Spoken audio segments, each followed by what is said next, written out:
합니다.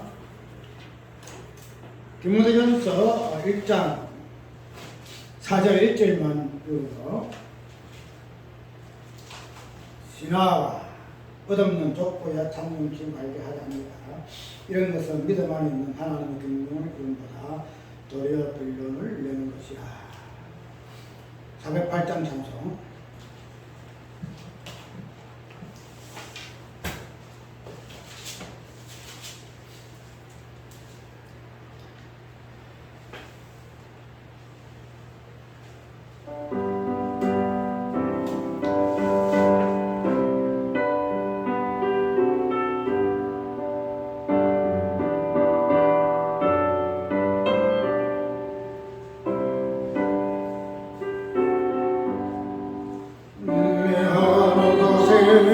했던 일을 마음으로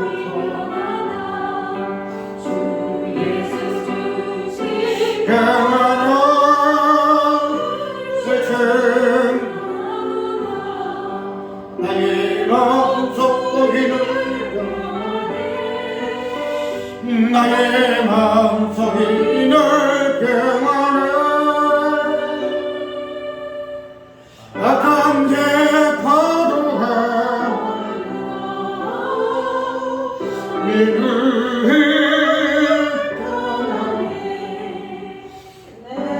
안에서 는 영생수 하나시니 목마른 다시 다스려 내 나의 마음속이 평안해 나의 마음속이 날 평안해 악한 죄파도 늘 지켜내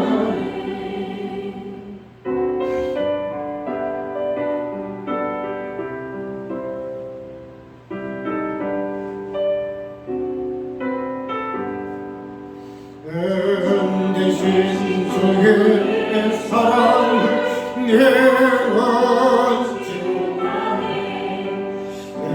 사랑 내 마음 다시고 선물을 주셨네 나의 마음속이 늘 나의 마음속이 늘 평안해 악한 짓파도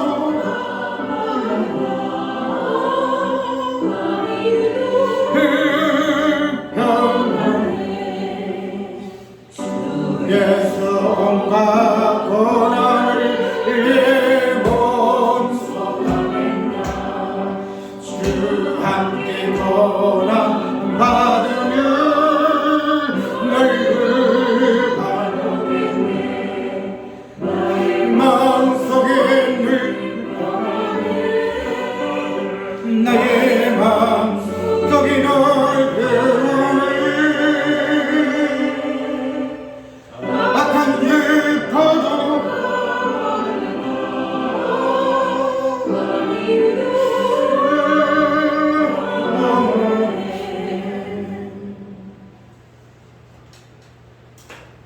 오예배 믿음 안에 있는 하나님의 경륜을 한번 잡아볼 것인데 어제에 있는 그 설교의 부분들이 좀 나올 것이고 연관되어 있는데 어쨌든 그런 부분에서 오늘 살펴볼 부분은 뭔가 하면 우리가 신화와 족보의 부분도 새롭게 한번 살펴봤죠. 단순하게 신화의 어떤 개념이 아니고 족보도 그런 개념이 아니고 신화와 연결되어 있어서의 그 족보가 다른 복음으로서의 또 다른 교훈으로서 어떻게 우리가 이해가 되지는가 하는 부분을 살펴보았기 때문에 오늘 오후 시간에도 믿음 안에 있는 하나님의 그 경륜 이 부분을 연결시켜서 한번 살펴볼 것인데 왜냐하면 신화와 이 족보로 통해서는 하나님의 경륜을 이룰 수가 없다는 거죠. 도리와 변론만 날 뿐인데, 그래서 우리가 단순하게 신앙생활의 어떤 율법과 복음이라는 관점 속에서 믿음이 무엇이고 행함이 무엇이고 하는 부분만 이해할 부분이 아니고, 이러한 것들이 어떻게 그 하나님의 그 경륜을 해방하는가, 이 부분이 오늘 설교의 관건이에요. 우리가 이 경륜이라는 것은 오이코노미아라 해가지고 계획, 무슨 우리가 사전 보면 개혁하고 포부라 이렇게 되어 있어요.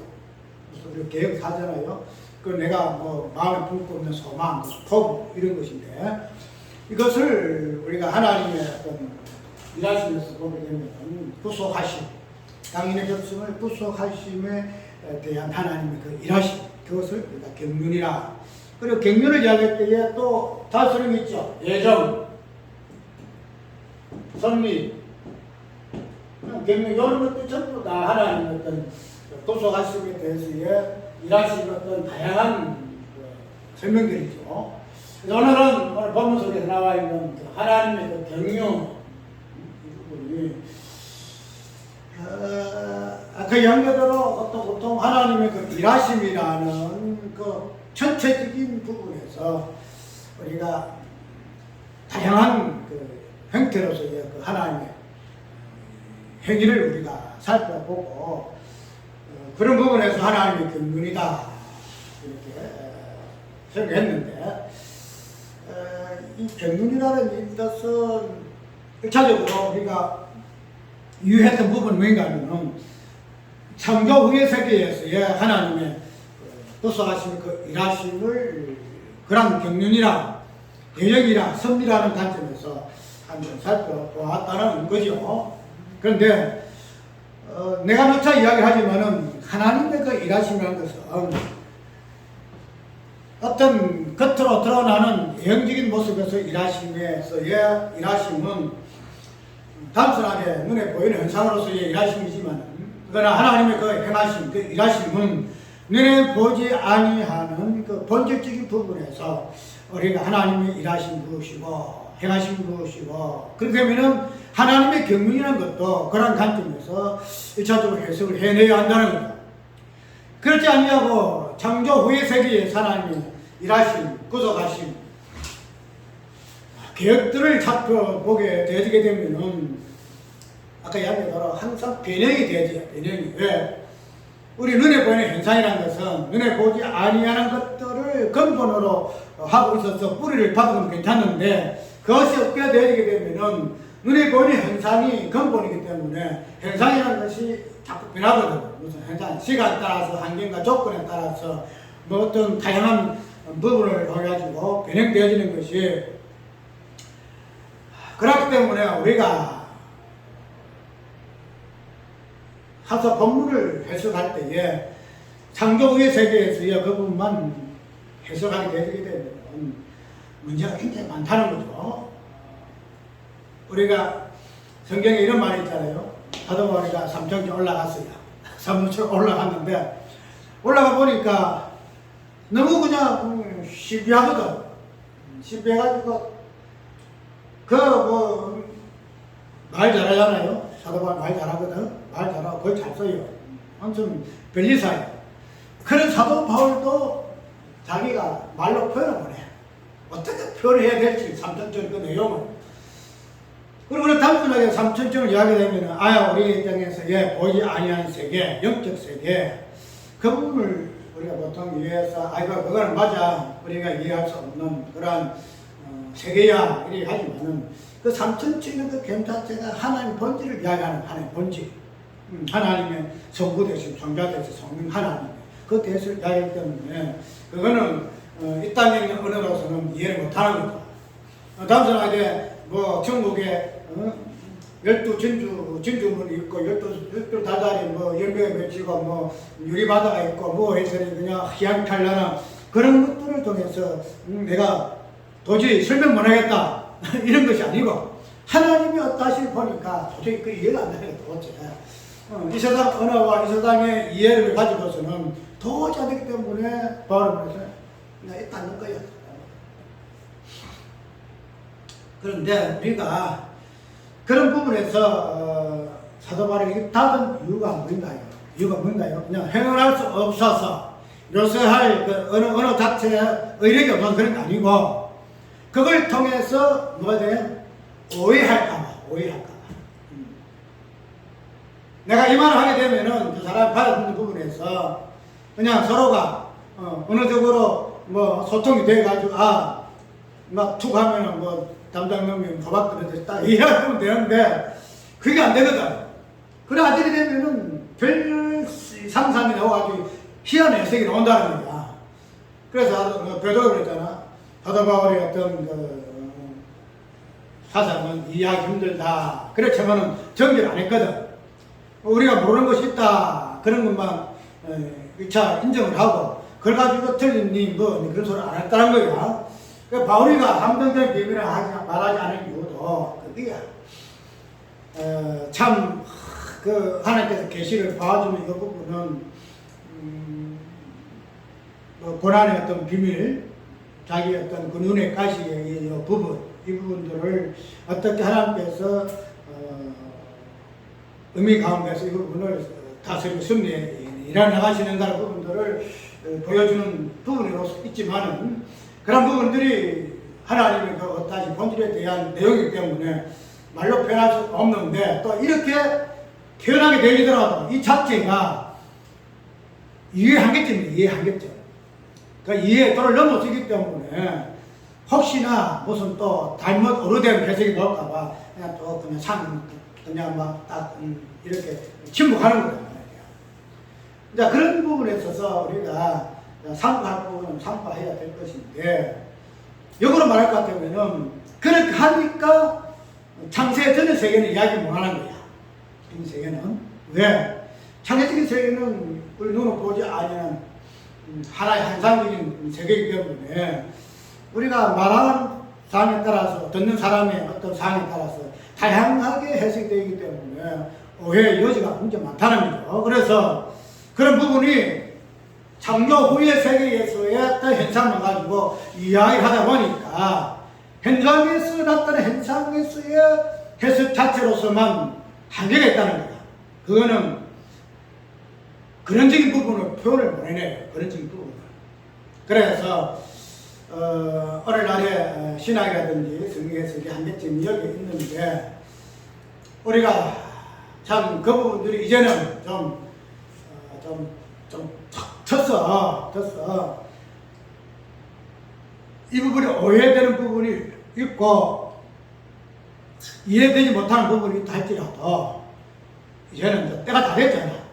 계시가 완전히 다 풀어졌기 때문에 이 부분들이 이제는 조금 활성화되어서 창조 전의 세계의 실상들을 우리가 가지고 창조 후의 세계의 어떤 개념들을 해석해내고 설명할 수 있는 그러한 때가 지금 아닌가, 이렇게 이해를 한다는 거예요. 그래서 저번 주에 우리가 수요일 날에 믿음에 대해서 보았지요. 믿음이라는 그 부분을 구원의 조건으로 우리가 예수 믿어서 구원받아. 그냥 보편적인 이상적인 개념에서 믿음을 했지만, 믿음의 근원적인 부분에서의 믿음이 무엇인가 하는 부분은 우리가 조금 이해를 좀 했잖아요. 그러게 되면은 믿음의 근원적인 부분에서 아버지와 아들의 관계 속에서 믿음이 발생한다. 믿음의 본질이 나온다는 거죠. 그래서 예수님을 믿음의 근원 되신 주 안에 표현이 여기 있다는 거야. 그래서 그러한 관점에서 우리가 믿음의 본질을 보게 되어지고, 그 다음에 하나님의 그 안에 있는 그 은사가 믿음이라는 그 부분을 통해서 우리가 보았는데, 우리가 이 부분이 우리에게 믿음이 주어졌고, 그 믿음 안에 있는 그 은사라는 이 부분들이 안수라는 이 행위를 통해서 우리가 안에 있는 것이 튀어나온다, 이렇게 했었잖아요. 그래서 그 안수 개념도 우리가 지금 알고 있던 안수 개념하고 조금 차이가 나잖아요. 그래서 안수를 가해가는데, 그런 부분에서 우리가 1차적으로 우리가 각 지체마다 하나님의 은사가 있다. 은사가 있다 하는 부분에서 각 지체의 은사들이 어떻게 서로가 활성화되고 교통함으로 인해서 분리듯 하게 되지는가, 그렇게 되지는가. 그 부분은 우리가 성도의 그 지체되면서 살펴보았는데, 그래서 내 속에 있는 것이 누가 넣어줘서 내 속에 있는 것이 아니고 이미 예수 그리스도 안에서 창세 전부터 이미 나에게 있는 것들이 말이야. 나에게 있는 것들. 예. 창세 전에 예수 그리스도와 아버지 아들 관계 속에 믿음이 있으면 그 믿음 안에 있는 것이 은사거든요. 그러면 이미 내가 태어나서 나에게 뭐 믿음이 주어져서 그래서 그 안에 은사가 있는 것이 아니고 이미 내가 창조 전에 예수 그리스도 안에 있는 존재였기 때문에 은사가 이미 그 안에 있었다는 거죠. 우리가 예수님이 병 고치시잖아요. 병을 다 고치시는데 우리가 눈을 뜨게 하잖아요. 아니면 뭐 38년대 안전병기를 고친다 이거죠. 그렇게 되면 우리가 그때 당시에 예수님께서 안전병을 고치셔서 눈을 뜨게 봉사했고 아니면 나서 살리셔서 이 부분을 내는데 우리가 그걸 그런적인 부분으로 볼 것 같으면은 나사로가 죽었다가 살아나는 것은 그때 시대의 시간적으로 환경 가운데서 예수님 하셨다는 것 뿐이지 그 근본적인 일은 이미 창세전에 있었다는 거예요. 창세전에 있었던 일을 지금 예수님이 그것을 발생시키는 거야. 그러니까 나사로가 그때 당시 죽어서 병들어 죽어서 그런데 예수님이 그 살려서 그 시대 예수님 당시에 그 시대 그 시간에 그 사건에서만 그것을 해서 아니고 그 사건과 그 일이 창세전에부터 이미 있었다는 거야. 나사로는 존재도 있었고 나사로의 존재를 통해서 하나님께서 어떻게 살리실 것인가 하는 것 그걸 예수님이 때가 되면 당신이 그 일을 톡 튀어나오게 하는 거야. 톡 튀어나오게 하는 거야. 그렇게 보게 되게 되면은 우리 아까 안수하는 통해서 내가 너에게 내가 신령하니 내가 너에게 신령한 은사를 이루어주겠다. 나한테 안수받아라. 이 잘못된 개념들이 깨끗이 해결됐다는 거예요. 이미 있었다는 거예요. 그런 근원적인 부분을 살펴보게 되게 되면 모든 게 해결돼요. 우리가 성경에 열매 부분 있잖아요. 성경에 9가지 열매. 사랑과 희락, 합병과 오래 참여, 자비함과 충성은 이런 부분들이 성경 열매라고 우리 이야기해서 사랑, 희락, 합병, 오래 참여, 자비함 이렇게 이야기하는데 이 성경의 그 열매라든지 은사라든지 이 모든 부분들은 하나님의 그 본질에서 출발하는데 사람 하나님의 본질을 이해하잖아요. 그 이야기하는데 이 9가지 열매라는 요건 우리가 나이에 대해서 이런 사랑, 사랑, 합병, 오래 참, 자비함, 충성 이런 것들을 우리가 하나님 나이에서 이것이 사랑이고 이것이 시작, 합병이고 오래 참은 자비함, 성은, 절제와 이런 것들이다 이런 이야기를 하는데 이 모든 개념 9가지 개념은 성부와 성자와 성령 그 대심에서의 나오는 개념들이다 이 말입니다. 사랑도 성부와 성자의 관계 속에서 나오는 개념. 희락도 마찬가지. 화평, 오래 가면, 자비, 양성, 충성, 온유, 절제 이 모든 9가지 열매도 성부와 성자의 어떤 관계 속에서 나오는 개념으로 우리가 이해를 해야 한다. 그래서 단순히 이 삼위일체가 아니에요. 뭐 삼위일체만 믿어라, 성부 하나님 존경해. 누가 못 믿어? 그 하나님이 그냥 순발체 하나님이야. 그걸 믿으면 우리가 구원받아요. 그런 하나님, 그런 삼위일체가 아니란 말이에요. 삼위일체 왜 하나님이 그냥 하나님으로 존재하지 않냐고. 왜 성부와 성자와 성령으로 존재할 수밖에 없는가. 이런 것들이 하나님 어떠 하심이 뭐냐. 열매를 보면 사랑이더라, 희락이더라, 화평이더라, 오래 참음이더라, 자비, 양성과 충성과 온유, 절제더라 이 말이에요. 은사도 마찬가지예요. 지혜와 지식, 믿음 모든 것들이 성부와 성자의 관계 속에서 나오는 파생되질 개념이다 이 말이에요. 그래 우리가 이걸 삼위일체를 갖다 하나 조직신학에 실론에서만 딱 묶고 두고 뭐 벨스럽게 그냥 그걸 이해시키려고 이야기한다는 거죠. 노서 경로가 또 그 이야기할 거 그게 하나의 어떤 논리성밖에 없어요. 어느 장난이라. 그런데 우리가 성경의 모든 것들 모든 개념들 빛들 아버지께부터 내려오나니 한 것 같이 우리에게 주어진 하나님 은혜의 그 다양한 법평성 이런 것들은 하나님의 어떠하신 성부 성자 그 부분을 성령이 어떻게 확증하시고 증거하시고 고정하시는가 이 부분 이 하나님 어떠하신 것서 나오는 개념들이다 이 말이에요. 그렇기 때문에 우리가 오늘 이런 하나님을 증거해야 한다는 이런 하나님 증거에 우리가 믿음을 가지고 증거할 때도 믿음은 내가 예수 믿어서 구원받게 하나님에게 믿음을 주셨다 그런 관점에서 믿음을 이해해서 안 된다는 거야. 믿음은 뭐냐 아버지가 아들 믿고 아들이 아버지를 믿습니다. 믿습니다. 그게 근원적인 믿음의 본질이에요. 그것을 다른 말로 하면 구원이다 이 말이에요. 근데 우리가 이때까지 그렇게 해석하지 않아야 믿음은 그래서 믿음에 대해서 다양한 시리즈로 그냥 뭐 한 20분 이상을 제목 붙여가지고 믿음이 저는 믿음이 하는데 그게 다 그 모든 믿음에 대한 내용들은 아버지가 아들 믿고 아들이 아버지를 믿는 그 믿음 본질 속에 포함됩니다. 그 안에 있다는 거예요.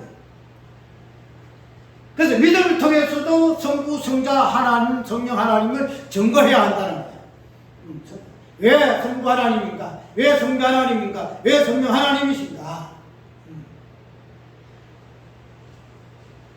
오늘 경륜이라는 이 부분도 마찬가지예요. 경륜.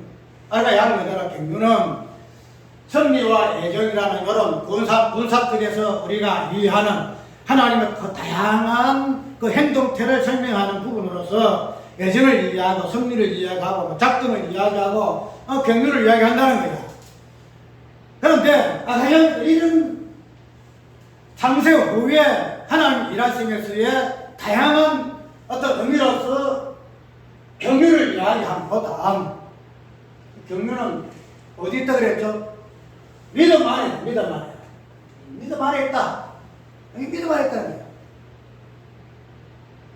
우리가 이런 관점에서 보기보다 경륜 아까 이야기처럼 하나님 어떤 구원하시면서 우리에게 이런 예정과 섭리, 선택 이런 관점에서 우리가 경륜을 이야기했지만 이 경륜을 믿음이라는 이 본질 속에서 이 믿음이 이 경륜이 어떻게 그 안에 들어있는가 하는 부분에서는 경륜을 설명 못한다는 거야.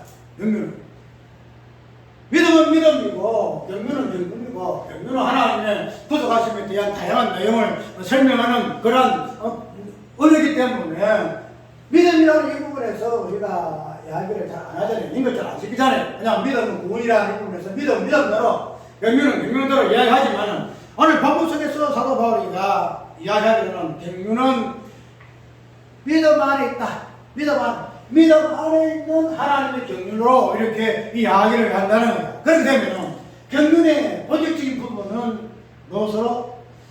본질적인 믿음이라는 이 관점 속에서 우리가 해석을 받아야 한다. 단순하게 그냥 이것저것 하나님의 계획을 따라서 하나님의 어떤 일하시고 어떤 작정을 따라서 이렇게 해나가는 이런 관점에서 경륜이 아니고 믿음 안에서 이 경륜이 어떻게 해석되어지고 설명되어지는가 하는 부분으로 이게 왜 이래?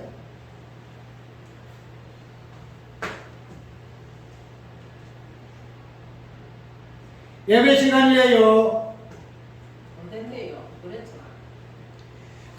그래서 이러한 부분을 보게 되면 우리가 이 경륜 자체도 믿음이라는 이 본질적인 부분에서 해석이 되게 되면 근원적인 부분에서 경륜의 의미가 해석이 되어진다는 거죠. 해석이 되어지죠. 오늘 본문에 어떻게 이 경륜이 표현되어지겠느냐 하게 되게 되면 아까 오전에 잠깐 살펴보았던 이 부분으로서의 경륜을 살펴보게 되면은 우리가 그냥 단순하게 하나님 일하심의 어떤 그 방편으로서의 어떤 설명하는 부분으로서 경륜이 아니고 오늘 신화와 족보 또 특별히 다른 교훈 또 특별히 다른 복음이라는 관점 속에서 이 경륜을 어떻게 해석해내지고 있는가 하는 부분이 보인다는 거예요. 오늘 이 전체적인 주제는 다른 교훈과 다른 복음. 그래서 믿음과 행위적인 부분, 특별히 믿음이라는 것이 무엇인가 부분에서 이 디모데서 굉장히 강조를 많이 하거든요. 그렇기 때문에 그런 부분에서 하나님께서 어떻게 믿음 안에 있는 당신의 경륜을 이루시고 나가시는가 하는 부분을 우리가 살펴보아야 한다는 거죠. 경륜은 아까 얘기한 오이코니아라 해가지고 기억, 하나님의 포부 이렇게 이야기하는데 우리는 아까 믿음 안에서 하나님의 어떤 그 경륜을 보게 되면 믿음은 뭐라 그랬죠? 하나님의 아들 되심에 대한 서로 신뢰, 신뢰. 아버지가 아들을 신뢰하고 믿는 이 믿음 속에서의 믿음의 본질을 이해했다는 거예요. 근데 그 믿음 안에 경륜이 있다 하면은 이 경륜이나 이 개념 자체도 믿음의 본질하고는 절대 끊어질 수가 없어요. 단순 하나님의 일하심이 그 부분 아니고 그 하나님의 그 일하심이라는 그 경륜이 믿음의 본질 속에서 어떤 형태로 하나님께서 일을 해나가시는 하는 부분으로 우리가 오늘 본문을 살펴본다는 거죠.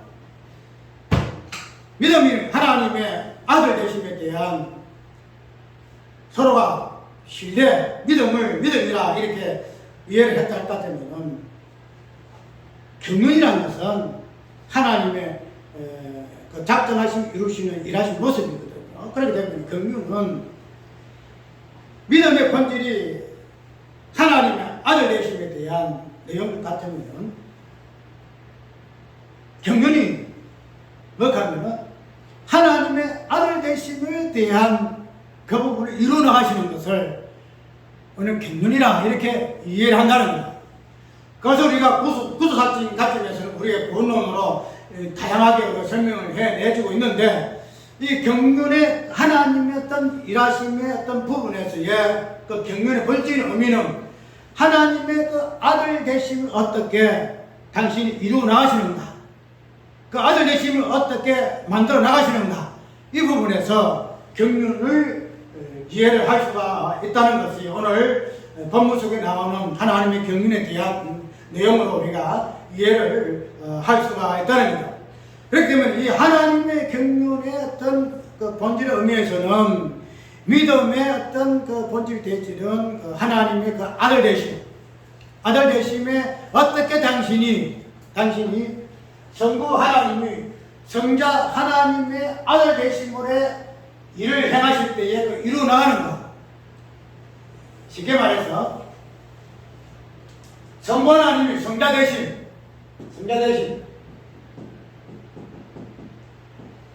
이것을 경륜이라 해요. 경륜. 그냥 성부 하나님이 하나님으로 존재하고 그냥 계시면 될 것인데 하나님 일을 하신다는 거야. 그 하나님이 일하신 계획 포부는 뭐냐면은 당신 아들 되십니다. 한마디로 이야기를 해서 그래서 우리가 구원사를 보면 하나님이 당신의 백성들을 구수하기 위한 것이 하나님의 경륜이거든. 그 계획을 하나하나 이루어 나가시는 하나님의 어떤 정체적인 사도의 경륜인데 그런 하나님의 계획, 포부 이런 것들을 한마디로 말하면 당신이 성부 하나님이 뭐한다? 성자 되심이 경륜이다. 다른 하나도 없어요. 이것이 경륜이라는 본질적인 의미. 아버지가 아들 되심.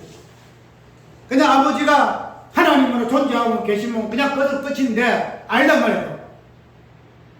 성부가 아들됨에 대해 작정하셨다는 거죠. 성부가 아들됨에 대해서 결정하셨다는 거죠. 성부가 아들됨에 대해서 경륜하셨다는 겁니다. 그것을 당신이 계획하시고 예정하시고 그것을 작정하시고 포부하셨다는 시간에 포부 말을 하고 계셨다는 거야. 당신 포부가 뭐냐? 하나님 포부는 아버지가 아들 되십니다. 아버지 아들 되십니다. 그것을 뭐다? 경륜이다 이렇게 이야기한다는 거야. 경륜. 그래서 우리가 모든 성경의 내용들은 성부와 성자 성령 하나님에 의해서 우리가 해석을 해야 한다. 그 삼위일체론 해석이에요. 삼위일체론 해석.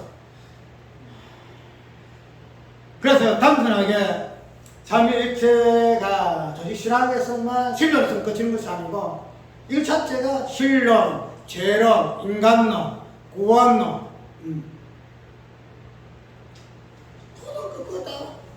그 해로 재림론 또 말세로 다 여기 나와. 이게 다 이게 그 해로 여기서 나와요. 그러니까 우리가 이 삼일체의 부분에서 하나님 신론 부분만 해석하고 그냥 하나님이 이해하시기 불가하다, 삼존책이다, 우리가 해석해서는 안 돼, 이럴 때 아니고, 우리가 지금 오늘의 방편을 받은 모든 개념들은 이러한 성부와 성자, 성령 하나님 되시면서 내려왔다. 그래서 우리는 그걸 통해서 성부 하나님을 증거하고, 성령 하나님을 증거하고, 성자 하나님을 증거한다는 거야. 우리가 증거한다는 거야. 그걸 믿는다는 거야. 자, 그러면 경륜이라는 것 자체 오늘 본문 속에서는 어떻게 해요? 신화됨으로 인해서 신화됨으로 인해 가지고 뭐예요? 율법적인 요 부분이 없어지죠.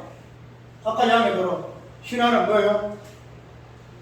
달리나 인간의 모습을 벗고 천사가 된다는 거야. 천사가 되어서 내가 천사가 타락한 천사가 같은 나는 타락하지 아니한 천사가 될 거야. 자, 될 거야. 이런 관점에서 탈의를 한다는 거지. 내가 인간의 존재를 벗어나겠어. 그것이 신화라 그랬죠. 신화가 되게 되면은 율법 필요 없다. 율법 필요 없다는 거야. 아까 오전에 설명 이 부분이잖아요. 그래서 율법이 필요 없고, 율법이 필요 없고, 그 다음에 믿음이 필요 없다. 믿음이 필요 없고, 율법적인 이 부분에서 율법 행위를 이야기하니까 행위적인 부분에만 내가 필요해. 그래서 유대인들이 율법 하는 거 여기 있어요. 율법.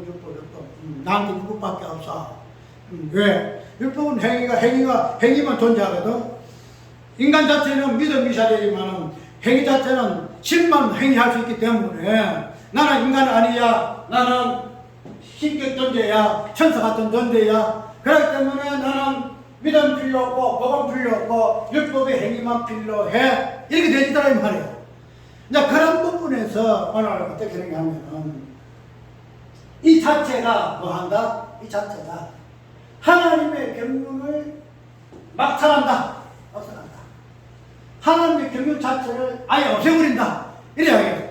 하나님께서는 이 믿음이라는 이 안에 이 경륜이 들어있음을 이래가지고 이 경륜 자체가 하나님께서 일하시고 성취하시고 하나하나 이뤄나가시는데 이 신화됨으로 인해가지고 신화를 가지고 그 다음에 족보를 가지고 다른 교를 말하게 되게 되면은 뭐 하게 되면은 믿음 안에 있는 하나님의 경륜 자체를 파괴해버려요. 무슨 말이냐면은 자, 믿음 안에 하나님의 경륜은 아까 뭐라 그랬죠? 성부 하나님이 성자 하나님 되십니다 이야기했죠. 성부가 성자 하나님 되십니다 이야기한다는. 그러면 성자에게는 성자에게는 뭐예요? 성자는 하나님이 뭐 되심이에요? 사람 되심. 성자 하나님이 성부 하나님이 성자 예수님 되심이 하나님 경륜이다 이 말이에요. 그런데 이런 부분을 신화를 가지고 족보를 가지고 다른 복음 다른 교를 가지게 되게 되면은 이 부분이 깨어진다. 이 부분이 깨진다. 지금 말해서 하나님의 성부 하나님이 성자 대신이 깨어지고 이루어지지 아니한다. 지금 해방한다. 성부 하나님 성자 되림에 대해서 그냥 당신 성부 하나님 성자 되면 안 돼요. 왜 당신이 하나님이면서 왜 사람 되려고 그래요? 그래서 예수님이 내가 하나님이다 하니까 뭐라 그래요? 유대인들이 놈 자식 네가 말이야. 네가 어떻게 사람이면서 네가 어떻게 하나님을 이야기를 해. 하나님은 사람 될 수가 없어. 이 이야기하죠. 하나님 사람 될 수가 없다는 거야. 하나님은 예수님이 하나님 될 수가 없다는 거지. 쉽게 말해서. 왜? 신화의 계통이기 때문에 믿음이라는 거 없고 인간이 아니거든. 인간이 아니다 이 말이죠. 영적 신적인 존재이기 때문에 율법만 있고 행위만 있기 때문에 이 부분에서 믿음을 본질로 하려는 인간 대비에 대해서의 유대인들은 이해 불가. 도저히 이해가 못돼. 하나님 어떻게 사람인데 네가 이래가지고 네 세계 살겠구나 이런 이야기 한다는 거야. 절대 불가하다. 결국 오늘 본문에서 뭐라 그래요? 하나님의 경륜의 이름보다 뭐 한다가 변론을 낸다. 변론했다. 아까 변론 잠깐 이야기 했지. 변론. 하나님의 어떤 정설은 경륜이라는 것은 하나님이 성부 하나님이 성자 하나님으로 이렇게 되어지는 것이 하나님의 경륜이다 이 말이고 이게 정설이야. 정설은 진리라 이 말이거든요. 변하지 않아요. 정설은 변하지 않아요. 그런데 이런 부분이 신화가 들어가고 족보를 통해서 신화를 딱 세우고 내 존재가 실격 존재가 되어지고 복음 믿음이 없어서 행위적인 부분 가게 되게 되면은 무엇이 되는가 하면은 하나님의 경륜이 되는 성부가 성자 되어지는 이 하나님의 경륜, 이 정설, 이 진리가 이어진다. 변론되어진다. 이렇게 변하는 논리로 이렇게 작동할 수밖에 없다. 이런 이야기 좀 하고 있다는 거예요. 단순하게 다른 교훈 아니 내가 뭐 적당히 예수만 믿으면 되지 이런 관점이 아니고 다른 교훈이라는 이런 어떤 개념을 통해서 우리 다양한 우리 인간의 사상에 또 철학적인 관점에서 문화적인 관점에서 우리를 갖다가 이 모양 저 모양으로 오염시키는 이런 모든 부분들은 근본적으로 이러한 그런 부분에서 하나님의 경륜 자체를 파괴시킨단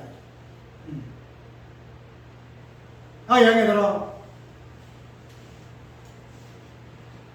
우리가 신화와 인화라는 이 부분에서 어떻게 하나님 됨과 사람 됨을 통해서 어떻게 아까 부분을 설명을 한번 했죠. 그렇기 때문에 이 부분들이 그냥 율법은 율법대로 복음은 복음대로 그냥 뿔뿔이 두루 양극화되어가지고 그냥 이렇게 딱 달라지는 나눠진다는 거예요. 근데 그런 것들 오늘 사도 바울은 다른 교훈을 통해서 이 어떤 하나님 경륜이 어떻게 파괴되어지고 미석지되어지는가 하는 부분을 강하게 경고하고 있음을 우리가 볼 수가 있다는 거죠. 그래서 오늘 하나님의 경륜이라는 것은 단순하게 하나님께서 당신의 백성 나를 구원하기 위해서 하나님 일하시는 내용들이다, 가정들이다 이런 관점에서 경륜을 이해하지 말고 성부 하나님이 성자 하나님 되심에 대하여 당신이 계획하시고 당신이 예정하셨고 당신이 포부하셨던 이 모든 것들을 아버지 하나님께서 아들 되심을 통하여 이 경륜을 이루셨다. 이것을 오늘 설교했습니다. 그래서 모든 성경의 해석, 모든 성경, 은사도 마찬가지, 열매도 마찬가지, 믿음이라는 용어도 마찬가지, 성경 모든 것들은 하나님의 어떠하시게 쏟다 하는 개념들은 하나님 어떠하시게. 근데 그걸 갖다가 신비다, 삼천청이다 해가지고 꽁꽁 싸두었거든. 꽁꽁 싸두었어. 그래서 말로만 삶의 하나님만 믿고 그리스도 대신 믿으면 구원받는다. 엉뚱한 소리 하지 마라. 이런 소리 한다는 거예요. 삶의 차림이 뭔데? 뭐가 삶의 차림이신데? 그런 부분들이 단순하게 성부, 성자 하나님 이런 부분 하지 말고 오늘 우리에게 주신 다양한 은혜의 개념들을 통해서 우리가 하나님의 성부, 성자 하나님, 성자 하나님을 증거하고 또 신앙을 고백하는 이런 부분에서 좀 열려 있어야 한다. 열려 있어야 한다. 그래서 이런 것들이 좀 새로운 생소한 개념으로 받아들여진다 할지라도 그런 것들을 때가 되면은 내가 이해할 것이다 하는 부분을 가지고 우리가 그걸 해야지 저 삼천점 비밀을 함부로 이야기를 하네. 이다이나 삼다이나 이런 이야기 하는데 근데 아까 이야기대로 이런 부분은 어느 때가 되게 되면 더 열려요. 열리고 그러고 있으면 하나님의 은혜의 모습들인데 우리가 모든 성경들 내가 이렇게 성경들 쭉 보니까 참 앞으로 살펴볼 부분들이 너무 많구나 부분들이 있어서 참 진작에 좀 이렇게 좀 깊이 있게 파고들었으면 좋았을 걸 좀 아쉽기도 하고 그래요. 그러니까 어떤 우리 하나님이 주시는 때에 따라서 주시는 그 은혜의 내용대로 우리가 살펴볼 부분인데 오늘은 디모데에게 이야기해주는 다른 교회의 그 병폐가 다른 복음과 함께 어떻게 우리 신앙에 큰 영향을 미치는가 하는 부분, 신하와 족보, 그 다음에 등륜이라는 이런 가정 속에서 우리가 한번 살펴봤으니 이제 이런 것들을 새롭게 정리해서 내 신앙에 큰 의미의 단초로 삼으시기 바랍니다. 찬송가